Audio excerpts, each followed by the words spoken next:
Alrighty. So lately I've been seeing a lot of people on social media talk about the 3 month rule, but I'm not seeing enough people talk about why it happens. And I think if you're exploring or if you're talking to someone right now, knowing why it happens is much more powerful than just knowing that this thing exists and that it's a rule in dating. So what even is the 3 month rule? The 3 month rule, there's no science, it's not black and white with these things, it's not matter of fact, but social media has come up with this thing called the 3 month rule, where basically after 3 months, there's a very good chance that the situationship you're in, the thing that you're in, whatever you want to call it, dating, it's gonna fail.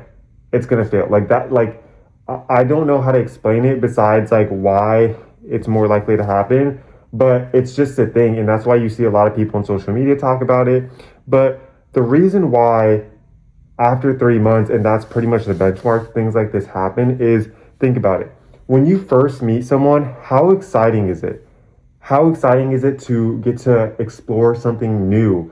And in your brain, like you're connecting all these new nerves and experiencing these new things with this person. And there's so much infatuation, there's so much excitement. The physical part of it, the emotional part, the intimacy part of it, like everything is new to you, and especially with this new person, and there's so much dopamine and endorphins just going off crazy. But after a couple months, we're human, it's regular, it's going to stabilize.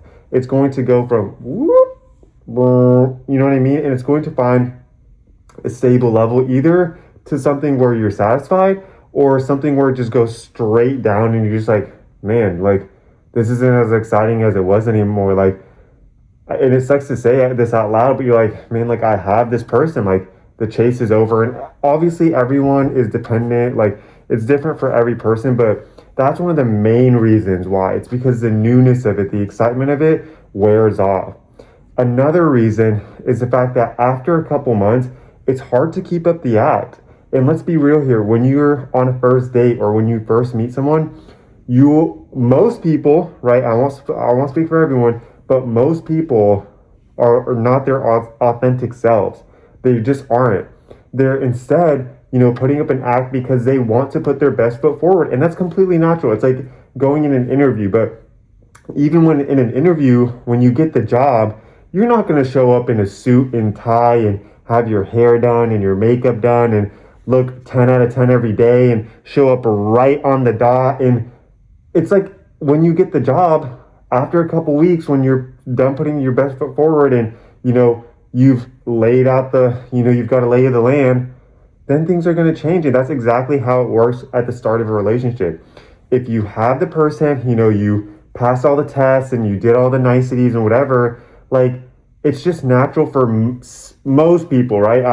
There's some exceptions, but most people are like, okay, now I can reel it back. Now I can reel back the niceties, all the playingness. And I feel like a lot of guys tend to do this and they're very manipulative with it, but that's a conversation for another day. But I think those are the two main reasons why after 3 months, like most relationships, most talking stages just flat out fail, because the newness of it, and then the fact that it's like, okay, it's just like, it's stabilizing now. So what does that mean for you, right? Like, what does that mean? Does that mean after, like, if you're talking to someone and you're on month 2, should you be, biting your nails and counting down till nuke time? No, that's not what I'm saying. But what I am saying is just be more aware. Just look at the signs, because at the end of the day, and I've said this in another video before, but being in a relationship is two people actively choosing to do the road trip together.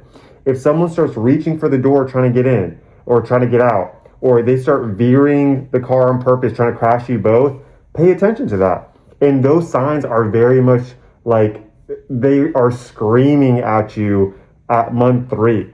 So just be aware of that. And I think people are like, oh, this rule, this whatever, this rule of thumb is like ruining like relationships. Like it shows how ruined relationships can get. No, don't look at it like that. Look at it as a revelation.